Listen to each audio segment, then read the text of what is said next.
Assalamualaikum warahmatullahi wabarakatuh. Kami dari kelompok 4 akan melaporkan laporan akhir kewirausahaan dari kewirausahaan yang sebelumnya telah kami jalankan.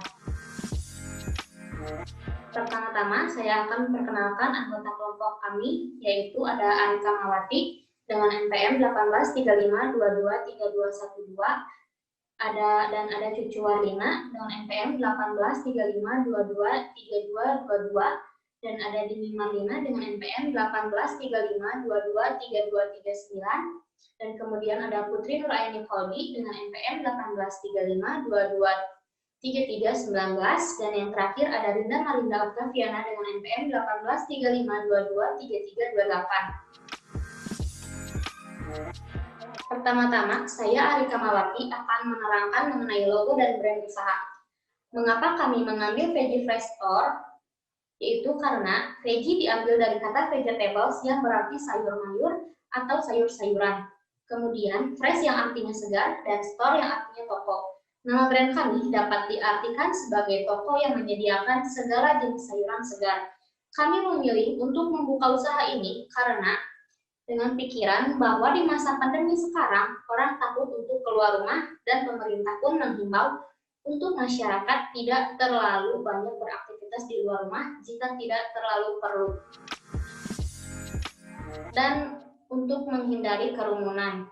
Oleh karena itu, kami hadir agar para konsumen tidak harus berkerumun di pasar yang dapat meningkatkan risiko penyebaran COVID-19, karena kami yang akan datang ke konsumen untuk mengantarkan barang sehingga dapat memenuhi segala kebutuhan dan sayuran dan bahan mentah lain untuk diolah. Kemudian ada penetapan strategi teknik pemasaran yang akan dilakukan, yaitu yang pertama ada strategi penetrasi pasar. Yang kami lakukan adalah menargetkan pada kaum wanita, khususnya ibu rumah tangga yang selalu memerlukan bahan makanan untuk diolah. Yang kedua ada strategi pengembangan pasar, yaitu strategi pengembangan pasar kami adalah dengan menyediakan barang yang masih segar dan harga yang lebih murah. Barang kami diambil langsung dari pasar induk Cainin dan menjual barang dengan harga yang lebih murah dari harga jual yang biasanya dipasarkan di pasar Sumedang. Dan kemudian yang ketiga ada strategi pengembangan produk, yaitu menyediakan paket-paket yang bisa dipilih oleh konsumen seperti paket kecil, sedang, atau paket besar. Kemudian menyediakan jasa antar barang tanpa biaya ongkir. Dan yang keempat ada media pemasaran, yaitu media pemasaran yang akan kami lakukan adalah dengan cara melalui media sosial seperti WhatsApp dan Instagram serta media sosial lain yang memungkinkan. Selain itu, kami juga memasarkan produk melalui mulut ke mulut agar cepat menyebar di lingkungan rukun tetangga atau RT. Assalamualaikum warahmatullahi wabarakatuh. Perkenalkan, nama saya Cucu Warlina. Saya akan memaparkan laporan selanjutnya, yaitu penetapan segmentasi pasar secara geografi dan demografi. Yang pertama secara geografi, yaitu pembagian pasar sesuai dengan daerah geografi yang dipandang potensial dan menguntungkan akan menjadi target operasi penjualan. Untuk produksi sayuran kami menargetkan kepada rumah tangga. Wilayahnya yaitu di daerah Kabupaten Sumedang. Yang kedua secara demografi. Kami mengelompokkan segmentasi pasar ke dalam beberapa sasaran pelanggan sesuai dengan ukuran keluarga, gender, kelas ekonomi, sosial, dan usia. Gendernya yaitu pria dan wanita. Umurnya di atas 11 tahun atau usia yang dianggap sudah biasa atau bisa dengan sadar untuk berbelanja bahan makanan. Penghasilannya tidak dipatok pada jumlah penghasilan tertentu. Orang dengan penghasilan berapapun dapat membeli produk kami. Selanjutnya, penetapan segmentasi pasarnya. Yang pertama ada fisikografi, yaitu membagi pasar atas faktor why do they buy. Konsumen dibagi menjadi kelompok yang berbeda berdasarkan gaya hidup dan kepribadian.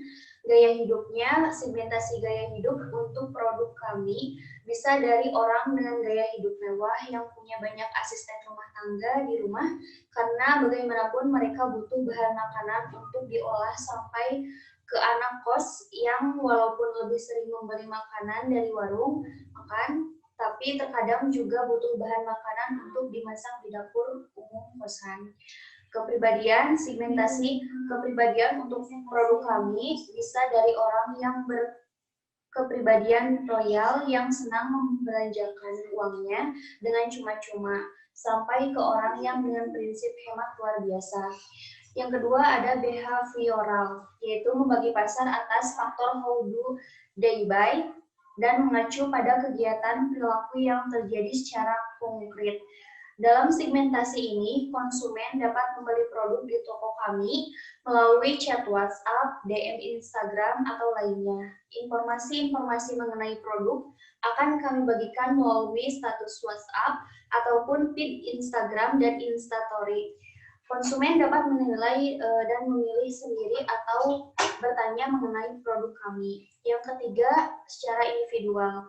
Individu-individu yang berbelanja produk kami bisa berbagai informasi satu dengan yang lainnya, sehingga produk informasi mengenai produk kami bisa bertambah luas. Assalamualaikum warahmatullahi wabarakatuh. Perkenalkan, nama saya Dini Marlina dengan NPM 1835223239. Saya dari kelas 6B. Untuk saat ini, saya sedang menempuh pendidikan di Sekolah Tinggi Ilmu Administrasi dengan Prodi Administrasi Negara. Nah, teman-teman, hari ini saya akan menjelaskan laporan akhir dari kelompok saya pada mata kuliah kewirausahaan. Menyambung penjelasan dari teman saya akan memaparkan materi mengenai pricing. Jadi, penetapan harga untuk produk kami adalah cost-based pricing, atau penetapan harga berdasarkan biaya atau modal, yaitu karena biasanya harga sayuran sudah ditetapkan di pasaran. Misal kita membeli tomat di pasar induk seharga 2.000 per kilo, untuk mendapatkan laba dari barang yang kita jual, berarti kita harus bisa menetapkan harga tomat lebih dari harga yang kita beli di pasar induk. Misal, karena harga tomat ketika dibeli di pasar induk adalah 2.000 per kilo, kita akumulasikan misal dengan harga ditambah dengan ongkos, misal Rp1.000, sehingga kita setidaknya harus menjual tomat tersebut dengan harga Rp4.000 sampai Rp6.000 per kilo. Dan kita bisa mendapat laba sebesar Rp1.000 sampai Rp3.000 dari 1 kilo tomat yang kita jual. Nah, untuk selanjutnya, kita beralih ke bab yang berikutnya, yaitu mengenai aspek produksi. Jadi, karena produk yang kami jual adalah barang atau bahan mentah, jadi tidak ada proses produksi dalam usaha kami. Barang kami didapatkan dengan cara berbelanja barang dengan jumlah yang banyak di Pasar Induk Caringin, Bandung. Barang kemudian dikirim ke rumah untuk kemudian ditata langsung untuk dijual. Baik teman-teman, terima kasih. Sekian penjelasan dari saya. Materi selanjutnya akan dijelaskan oleh rekan saya. Terima kasih atas perhatiannya. Wassalamualaikum warahmatullahi wabarakatuh.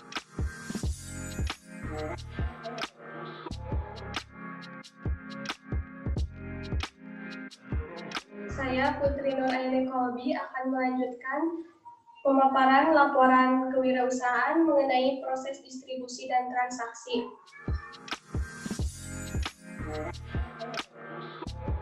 Proses distribusi. Distribusi produk dilakukan setelah barang dibeli di Pasar Induk Caringin. Barang kemudian diantar ke Sumedang sampai siap untuk dijual. Distribusi ke konsumen dilakukan ketika ada pemesanan dari konsumen. Untuk sekarang, konsumen banyak memesan melalui chat pribadi di aplikasi WhatsApp.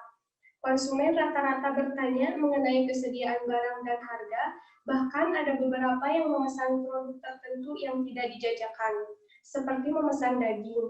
Barang yang dipesan khusus seperti itu biasanya akan ditentukan hari pengambilannya karena barang dibeli bersamaan dengan pesanan yang lain.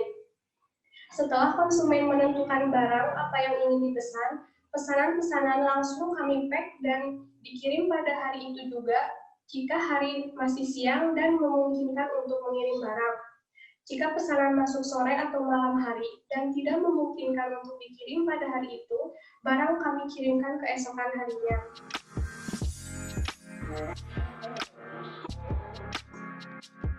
Berikut ada beberapa dokumentasi mengenai proses distribusi. Ada barang yang telah dibeli dari pasar induk Caringin, kemudian diantarkan ke Sumedang untuk kemudian dipasarkan.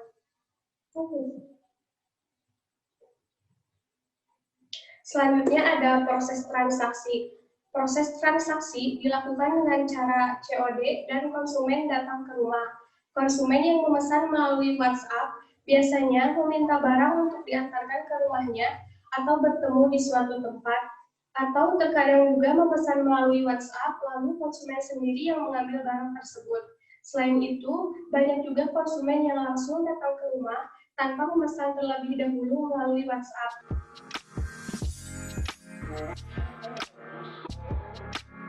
Berikut beberapa dokumentasi pemesanan melalui WhatsApp.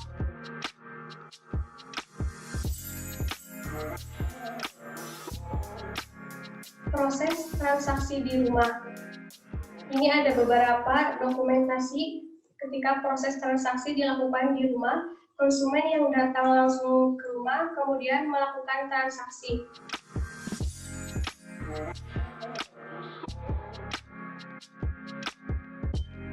Baik, selanjutnya saya Rinda Marida Oktaviana akan menjelaskan slide selanjutnya mengenai kendala usaha dan upaya mengatasinya.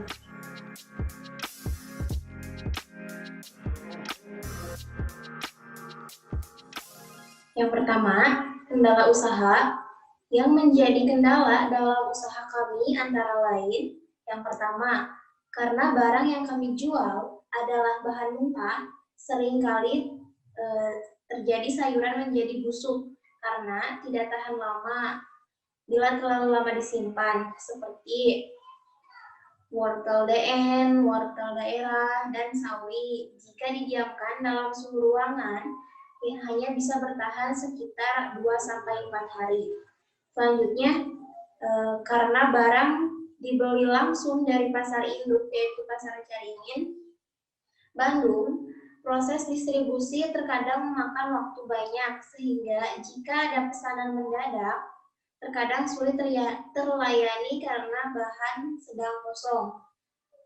Selanjutnya, untuk mengatasi kendala usaha tersebut, dengan cara yang pertama, membungkus sayuran dengan rapi, menggunakan koran, apabila itu untuk brokoli dan kembang kol, ataupun dengan plastik, kemudian dimasukkan ke dalam lemari pendingin.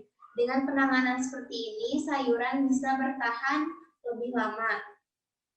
Upaya selanjutnya yaitu memperbanyak stok sayuran yang bisa tahan lama, seperti kentang, kol, tomat, bawang merah, bawang putih, agar tidak bolak-balik ke pasar induk. Dan sayuran yang lainnya bisa dicicil, misalnya untuk kentang, bawang, kol, dan tomat bisa bertahan sampai 2 minggu lebih jika kita bisa membeli untuk stok 2 minggu. Sedangkan sayuran yang lain paling lama 1 minggu, jadi untuk belanja bisa 1-2 kali dalam seminggu.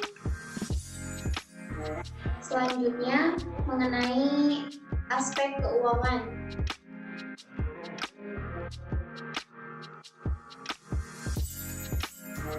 Di sini kami memulai usaha dengan minggu pertama, kami mengawali dengan modal 700.000, kemudian mendapatkan pendapatan sebesar Rp900.000, dengan laba mendapat Rp200.000 di minggu kedua, dengan awal Rp900.000,